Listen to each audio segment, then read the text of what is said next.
नमस्कार दोस्तों, हम लेकर आ चुके हैं आप लोगों के लिए 20 मिनट में सुबह की 50 ताज़ा और बड़ी खबरें बताएंगे। दोस्तों, आखिरकार क्यों प्रधानमंत्री नरेंद्र मोदी के ऊपर जमकर भड़के दिग्विजय सिंह? बोले मोदी सरकार का असली परिवार ईवीएम वोटों की चोरी है। आखिरकार क्यों दोस्तों तेजस्वी यादव की यात्रा में उमड़ा जन सैलाब? तेजस्वी बोले हमने 10 दिन में इतिहास रच दिया और तेजस्वी दोस्तों बन गए हैं बिहार के सबसे पॉपुलर नेता। आखिरकार क्यों दोस्तों बीजेपी को सता रहा है हारने का डर? बताएंगे कैसे मध्य प्रदेश से लेकर तमाम जगहों पर बीजेपी का पेंच अड़ गया है। वहीं पर अगली ये भी बताएंगे कि कैसे दोस्तों अब खरीद फरोश वाले मामले में बीजेपी को लग सकता है बड़ा झटका। तमाम मुद्दों पर होगी बात, लेकिन उससे पहले अगर आपने अब तक हमारे चैनल को सब्सक्राइब नहीं किया है तो जल्दी से कर लीजिए। पास में एक घंटी आएगी, इसको भी दबाइए ताकि हर वीडियो की जो अपडेट है वो आपको मिल पाए दोस्तों और आप हमसे जुड़े रहें। आपको बताते चले दोस्तों, बीजेपी को लगा बड़ा झटका। ईवीएम बोले मोदी सरकार का असली परिवार ईवीएम है। दरअसल दिग्विजय सिंह ने मोदी सरकार के ऊपर हमला बोल दिया। दिग्विजय सिंह का कहना है कि प्रधानमंत्री अब लोगों को इमोशनल ब्लैकमेल कर कर वोट लेने की कोशिश कर रहा है और दोस्तों पूरी गोदी मीडिया इसमें लग जाती है।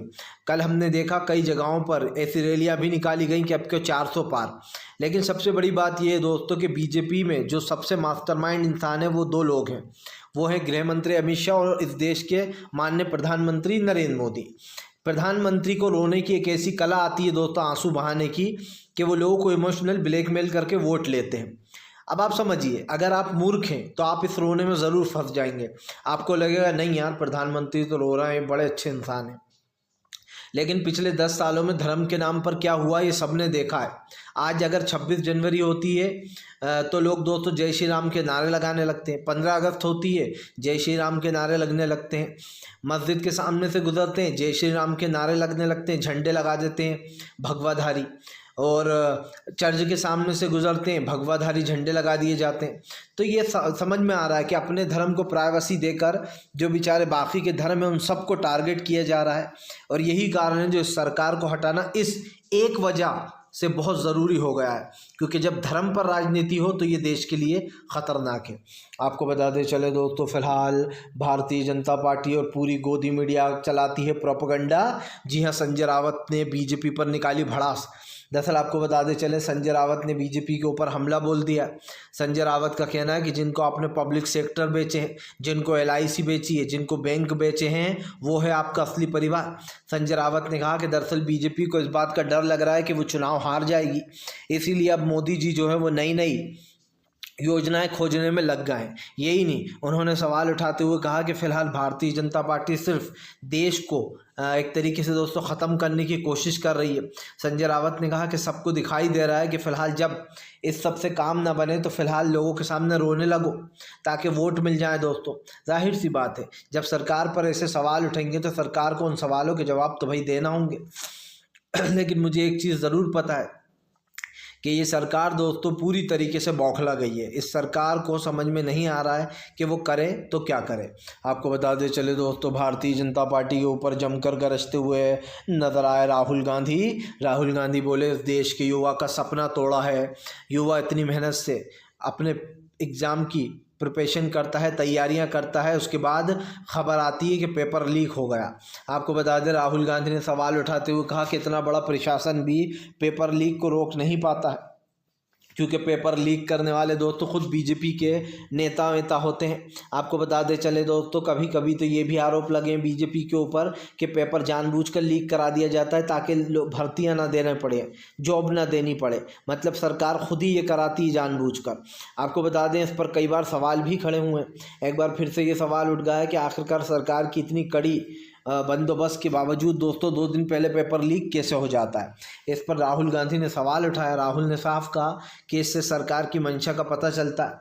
राहुल गांधी ने सरकार को जमकर लपेटा। राहुल ने कहा आज देश का किसान बर्बाद हो रहा है, युवा के पास तो नौकरियां नहीं है और अभी भी सरकार यही कहेगी दोस्तों कि हम जो भी कर रहे हैं वो अच्छा कर रहे हैं। आपको बताते चले दोस्तों, फिलहाल तमाम भारतीय जनता पार्टी के नेताओं में मची फूट। जी हाँ, बिहार से लेकर तो महाराष्ट्र तक में बीजेपी में बगावत। दरअसल हुआ कुछ यूँ है कि प्रज्ञा सिंह ठाकुर, रमेश बिगूड़ी और तमाम जो नेता जिनको टिकट नहीं दिया गया वो आग बबूला हो रहा है। लेकिन इससे भी बड़ी प्रॉब्लम पता है क्या है कि दोस्तों अब प्रज्ञा सिंह ठाकुर ने अपने ही नेताओं को घेरना शुरू कर दिया। जब कल मीडिया ने सवाल पूछा प्रज्ञा सिंह ठाकुर से कि आपको टिकट क्यों नहीं दिया, तो उन्होंने कहा कि सच बोलने की सज़ा मिली है मुझे। अगर मैं सच बोलती हूँ तो कुछ लोगों को ये अच्छा नहीं लगता, लेकिन मैं सच बोलती रहूँगी। अगर हमारे देश के नेताओं को सच सुनना पसंद नहीं है तो वो बोलना शुरू कर दें, सच बोलना अगर उन्हें पसंद नहीं है तो, क्योंकि अब लोगों को यही राजनीति पसंद आएगी। अब आप समझ सकते हैं कि हालांकि प्रज्ञा सिंह ठाकुर सिर्फ नफ़रत फैलाती है दोस्तों, उनके मुंह से आज तक मैंने कोई अच्छा शब्द नहीं सुना। हमेशा हिंदू मुसलमान की बातें करती हैं, मुसलमानों को कोसना, तमाम चीज़ें। तो खैर ऐसे इंसानों की बात नहीं करना चाहिए, लेकिन क्योंकि सांसद है तो हम बात कर रहे हैं। इसीलिए दोस्तों अब बीजेपी में बगावत मच रही है। जिन लोगों को टिकट नहीं मिला वो लोग अपने तल्ख तेवर बता रहे हैं, क्योंकि अभी एक अवैध शराब की दुकान के मामले में प्रज्ञा सिंह ठाकुर ने उन्हीं के नेता को घेर डाला और कहा कि मुझे बड़ी शर्म आती है कि आदेश शर्मा जो है वो अवैध शराब की दुकान चला रहा है।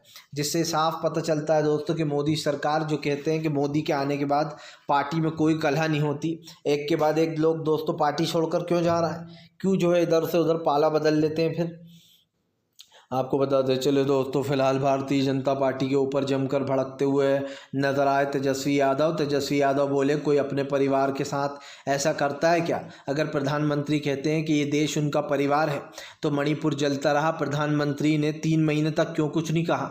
यही नहीं, तेजस्वी यादव ने कहा कि जब देश में मंदिर मस्जिद के नाम पर लड़ाइयाँ होती हैं, जब एक दूसरे को आपस में लड़वाया जाता है, बीजेपी के नेताओं द्वारा भड़काऊ बयान दिए जाते हैं, तो प्रधानमंत्री क्यों नहीं रोकते अपने परिवार को बर्बाद होने से? आपको बता दें तेजस्वी ने कहा कि पहले चौकीदार का बहाना लिया गया था और अब परिवारवाद पर विपक्ष को घेरा जा रहा है। उन्होंने कहा तेजस्वी यादव ने ये सिर्फ बीजेपी की चालबाजियां हैं, अगर बात करना ही है तो मुद्दों पर करो। किसानों का मुद्दा इस वक्त देश में सबसे बड़ा मुद्दा है, तेजस्वी ने कहा। इस देश में युवाओं का मुद्दा, बेरोजगारी का मुद्दा सबसे बड़ा है, इस पर बात क्यों नहीं करते प्रधानमंत्री? तेजस्वी ने सवाल उठाया कि दरअसल बीजेपी दोस्तों जानबूझकर इन मुद्दों से भाग रही है और वो इस पर बात नहीं करना चाहती। लेकिन एक चीज़ तो साफ है दोस्तों, भारतीय जनता पार्टी इस मुद्दे पर बात करे या ना करे, क्योंकि हम जो चीज़ अभी देख रहे हैं दोस्तों उसमें ये साफ़ हो गया कि बीजेपी को कहीं ना कहीं एक बड़ा झटका लगता हुआ नज़र आ रहा है और इसमें कहीं ना कहीं तेजस्वी यादव ने बीजेपी को जमकर लपेटने का काम किया है। आपको बताते चले दोस्तों, फिलहाल बीजेपी की रैली में दोस्तों नहीं उमड़ रही भीड़। राहुल गांधी की रैली में खास कर दोस्तों उनकी भारत जोड़ो यात्रा में दिखाई दे रहा है ज़बरदस्त तरीके से रोष। आपको बताते चले दोस्तों, एक बार फिर से सरकार की नीतियां पूरी तरीके से ठप होती हुई नजर आ रही हैं। प्रधानमंत्री नरेंद्र मोदी के ऊपर दोस्तों भड़ास निकाली है कांग्रेस ने। दरअसल आपको बताते चले कांग्रेस ने कहा कि प्रधानमंत्री का पाकिस्तानी और चीनी प्रेम तो पुराना है। दरअसल हुआ कुछ यूँ, पत्रकार ने सुप्रेश से पूछा कि प्रधानमंत्री ने पाकिस्तान के नए पीएम नवाज शरीफ को बधाइयाँ दी हैं, इसके बारे में आप क्या कहना चाहेंगी? तभी आपको बताते चले भड़कती हुई नजर आई वो सुप्रेश ने कहा कि इस देश में सबसे पहले अगर एसआई को किसी ने बुलाया था, आमंत्रण दिया था यहाँ देश में आने का, तो वो नरेंद्र मोदी थे। यही नहीं, सुप्रेश ने कहा कि भाई नवाज शरीफ को तो वो बधाई देंगे ही, क्योंकि चीन के राष्ट्रपति जिनपिंग और इनसे बहुत पुरानी दोस्ती है इनकी, जैसे ही ये बुलाते हैं दौड़े चले जाते हैं प्रधानमंत्री। सुप्रेश ने कहा कि नवाज शरीफ के बुलावे पर ही तो बिरयानी खाने पहुंच गए थे पाकिस्तान नरेंद्र मोदी। आपको बताते चले सीधी सी बात यह है कि प्रधानमंत्री ने जब पाकिस्तान के पीएम नवाज शरीफ को बधाई दी तो दोस्तों मैं हैरान हो गया। मैंने क्या, ये या तो प्रधानमंत्री बड़ी बड़ी बातें करते हैं, हम पाकिस्तान से दोस्ती नहीं रखेंगे और वहाँ का सामान यहाँ नहीं आएगा, सब बैन कर दिया जाता है, लेकिन दूसरी तरफ वहाँ के पीएम को बधाई दी जा रही। क्यों भाई, क्यों दी जा रही बधाई? आप तो ये कहते हो ना कि हम पाकिस्तान के ख़िलाफ़ हैं, आप चीन के भी ख़िलाफ़ हो, लेकिन कभी लगता तो नहीं है, क्योंकि कहीं भी अगर दोस्तों जिनपिंग मिल जाते हैं तो प्रधानमंत्री बाकायदा बाहर देश जाकर उनसे हाथ मिलाते हैं, उनके साथ बातें करते हैं। तो ये कैसी मतलब दुश्मनी है, समझ में नहीं आता है। आपको बताते चले दोस्तों, फिलहाल अब मौलाना तोक़िर रज़ा को समन जारी कर दिया गया है। बताया जा रहा है 2010 के हुए दंगों का मास्टरमाइंड बताया जा रहा है मौलाना तोक़िर रज़ा को। आपको बताते चले दोस्तों, मौलाना तोक़िर रज़ा को अब जाहिर सी बात है फंसाने की कोशिश तो की जाएगी। आपको याद होगा अभी हाल ही में कुछ दिन पहले ही मौलाना तोक़िर रज़ा ने जुमे की नमाज़ के बाद एक वो निकाली थी दोस्तों रैली, जिसमें ये कहा गया था कि मुसलमान डरते नहीं हैं और एक एक कर जो मस्जिदों को छीना जा रहा है उसके लेकर उन्होंने ये रैली निकाली थी, कहा था कि हमने हमारे मुसलमान जवानों को रोक रखा है, वरना उनके सीने में भी आग है। आपको बताते चले दरअसल मंदिर मस्जिद के इन मुद्दों पर मौलाना तौक़ीर रज़ा ने ये चेतावनी दी थी और रैली निकाली थी, लेकिन अब उनको 2010 के दंगों में मास्टरमाइंड ठहराया गया है। कहा जा रहा है कि वही दंगों के मास्टरमाइंड थे। अब दोस्तों वो थे या नहीं, ये तो आने वाला वक्त ही बताएगा, लेकिन एक चीज़ तो साफ़ है कि जो भी सरकार के ख़िलाफ़ आवाज़ उठाने की कोशिश करता है उसके साथ यही किया जाता है। मान लीजिए अगर किसी ने रैली निकाल ली और उसने कह दिया कि भैया आज हम रैली निकालेंगे, मुस्लिमों पर अत्याचार हो रहा है, तो दोस्तों आप समझिए वो मेन मुख्य आरोपी बन जाता है और उसको मास्टरमाइंड ठहराकर जेल में डाल दिया जाता है, ये कह के कि दंगों में इसी की साजिश थी, इसने ही फैलाए थे। लेकिन मैं पूछना चाहता हूँ दोस्तों, जो लोग ये बजरंग दल वाले हैं, जो RSS वाले हैं, विश्व हिंदू परिषद वाले हैं, ये लोग जब रैलियाँ निकालते हैं और पत्थरबाजी होती है, दंगे भड़कते हैं, तो इनको तो दोस्तों गिरफ्तार नहीं किया जाता है और इनको कोई नहीं कहता है कि ये मुख्य आरोपी, ये मास्टरमाइंड है। मतलब आप समझिए अगर हिंदू संगठन रैलियां निकालना है अपने धर्म के लिए, उनके साथ अन्याय हो रहा तो उनके साथ कुछ नहीं होता, लेकिन अगर किसी मुस्लिम नेता ने एक रैली निकाल ली लोगों को इकट्ठा करके कि देखो भैया मस्जिदें तोड़ी जा रही हैं, अब तो मुस्लिमों को सड़कों पर उतरना पड़ेगा, अगर कोई उसके साथ उतर गया तो दोस्तों वो जिसने ये प्लान बनाया है कि हम सब लोग प्रोटेस्ट करेंगे, उसको मास्टरमाइंड ठहरा दिया जाता है। क्यों आज NRC CAA के इल्ज़ाम में बेचारा आज भी दोस्तों कई मुस्लिम युवा ख़ास कर स्टूडेंट गिरफ्तार हैं और दिल्ली की यूनिवर्सिटी को आज तक उनको NRC वगैरह में छोड़ा नहीं गया है। तो ये आप सब जानते हैं कि ऐसा क्यों होता है। आपको बताते चले दोस्तों, फिलहाल एक बार फिर से बीजेपी के ऊपर भड़क गया अखिलेश यादव। कहा फिलहाल बीजेपी में खुद में ही टूट मची है, बीजेपी खुद को नहीं संभाल पा रही। दरअसल दोस्तों अखिलेश यादव ने फिर से बीजेपी के कई नेताओं तोड़ लिए हैं।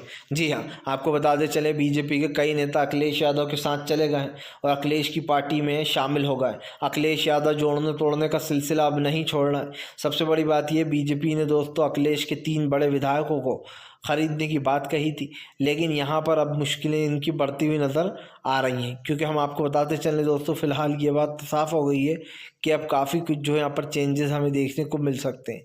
लेकिन ऐसी भी क्या चीज़ थी दोस्तों, और यहाँ पर ये तमाम जो मुद्दे हैं ये देश के सबसे बड़े मुद्दे हैं, तो इसमें एक चीज़ तो साफ़ हो चुकी है कि सरकार की नीतियों के ऊपर हर कोई सवाल उठा रहा है। इस सरकार से दोस्तों अब नहीं हो पाएगा, ये सरकार पूरी तरीके से बंजर हो चुकी है, न इससे काम की उम्मीद है। अखिलेश ने साफ कहा कि फ़िलहाल देश का मुद्दा किसान, बेरोज़गार, महंगाई, गरीबी है। अखिलेश यादव ने कहा कि हम किसानों के साथ हैं और अंत तक किसानों का साथ देते रहेंगे जब तक किसान को दोस्तों उसका हक़ नहीं मिल जाता। आपको बता दें दोस्तों फिलहाल भारतीय जनता पार्टी के ऊपर जमकर गरजते हुए नज़र आए जो है यहाँ पर दोस्तों तेजस्वी यादव बोले फिलहाल देश की राजनीति को बीजेपी से है ख़तरा, देश में लोकतंत्र को ख़त्म करने की कोशिश की जा रही है। दरअसल दोस्तों आपको बताते चलें, जब भी देश के लोकतंत्र की बात आती है तो बहुत ही ज़्यादा स्कैरी हो जाता है वो, और ऐसे में आप समझिए क्योंकि इसलिए भी हो जाता है क्योंकि सरकार ने जो वादे किए थे आज तक सरकार ने उन वादों को किसी निभाया नहीं, और ऐसे में दोस्तों सरकार की नीतियाँ तो जो है साफ़ ही दिखाई देती हैं कि अब बीजेपी से लेकर तो बीजेपी के तमाम नेता इस चीज़ में घिरे हुए हैंगे, और ऐसे में दोस्तों अब कमाल चीज़ें होती हुई नज़र आ सकती हैं। आपको बताते चले दोस्तों फिलहाल भारतीय जनता पार्टी को लगा एक और बड़ा झटका। जी हाँ, दरअसल आपको बताते चले दोस्तों अरविंद केजरीवाल ने बोला बीजेपी के ऊपर हमला। केजरीवाल बोले इंडिया गठबंधन को देखकर बीजेपी में डर है, इंडिया गठबंधन सबसे मजबूत दल बन गया है। दरअसल आपको बताते चले दोस्तों 2024 की रेस में केजरीवाल का दावा है इंडिया गठबंधन ही जीतेगा। अरविंद केजरीवाल ने दावा किया है कि इंडिया गठबंधन के सामने बीजेपी ध्वस्त हो जाएगी। यही नहीं, केजरीवाल ने यह दावा तक कर दिया है कि बीजेपी में डर है इंडिया गठबंधन को लेकर। केजरीवाल का कहना है कि इंडिया गठबंधन सबसे मजबूती से चुनाव लड़ेगा। केजरीवाल ने यह आरोप भी लगाया कि बीजेपी उनके ईमानदार नेताओं को जेलों में डाल देती है और जो भी सच बोलने की कोशिश करता है उसको भी ये सब कुछ भुगतना पड़ता है। मतलब साफ है दोस्तों कि अगर सरकार की नीतियों के खिलाफ कोई कुछ बोल रहा है या कुछ कर रहा है तो सरकार को इस चीज़ से भी प्रॉब्लम है। लेकिन जैसे कि मैंने पहले भी कहा दोस्तों और फिर कहूँगा, सरकार चाहे जो चाहे वो कर ले, लेकिन इस देश का नागरिक, इस देश की जनता दोस्तों चुप नहीं बैठने वाली है। और इसका सबसे बड़ा रीज़न मैंने आपको पहले भी दिया था कि सरकारी नीतियाँ चाहे कुछ भी कर लें, हमारे देश की जो जनता है वो अच्छे से जानती है उसको क्या करना है और कब कैसे करना है। इसीलिए कहीं ना कहीं बीजेपी की मुश्किलें बढ़ी हुई हैं। आपको बताते चले दोस्तों, फिलहाल टिकट बंटवारे को लेकर बिहार और महाराष्ट्र में मचा घमासान। बीजेपी के नेता हुए बीजेपी के खिलाफ। दरअसल आपको बताते चले दोस्तों, माना जा रहा है एनडीए का गठबंधन टूटने की कगार पर आ गया। लगभग आपको बताते चले महाराष्ट्र में सरकार और किसानों के बीच में बीजेपी और तमाम दलों के बीच में बात नहीं बन रही है। चाहे आपको बताते चले बीजेपी के पुराने नेता हो या नए नेता, टिकट ना मिलने से कई लोग नाराज चल रहे हैं और बताया जा रहा है कि फिलहाल सरकार के खिलाफ मोर्चा भी खोल दिया है। इसका सबसे बड़ा रीज़न क्या है दोस्तों, कि सरकार ने कहीं ना कहीं उनको एक ठेंगा दिखाने का काम किया है और उन्हें अकेले छोड़ दिया गया है। मतलब कि टिकट बंटवारे को लेकर ये जो सारी चीज़ें हैं, इस पर घमासान मचा हुआ है। अब ये तो साफ देखा जा सकता है कि बिहार में इस चीज़ का एक बड़ा असर दिखाई देगा दोस्तों हमें, क्योंकि सरकार को कहीं ना कहीं इस चीज़ का अंदेशा नहीं है कि अब इस चीज़ को लेकर वहाँ पर काफ़ी कुछ और भी बड़ा हो सकता है। तो ये तो साफ हो चुका है कि फ़िलहाल सरकार की नीतियाँ पूरी तरीके से ध्वस्त और फेल होती हुई नज़र आ रही हैं। आपको बता दें चले दोस्तों, बीजेपी के ऊपर जमकर भड़कते हुए नज़र आए जो है यहाँ पर मल्लिकार्जुन खड़गे ने बीजेपी को जमकर लपेटा। दरअसल आपको बता दें चले, मल्लिकार्जुन खड़गे का कहना है कि एक देश के लोकतंत्र को ख़त्म कर रहा है तो दूसरे देश के लोकतंत्र को बचाना चाहते हैं राहुल गांधी। दरअसल दोस्तों, प्रधानमंत्री देश के लोकतंत्र को ख़त्म कर रहे हैं, लेकिन राहुल गांधी देश के लोकतंत्र को बचाने की कोशिश कर रहा है।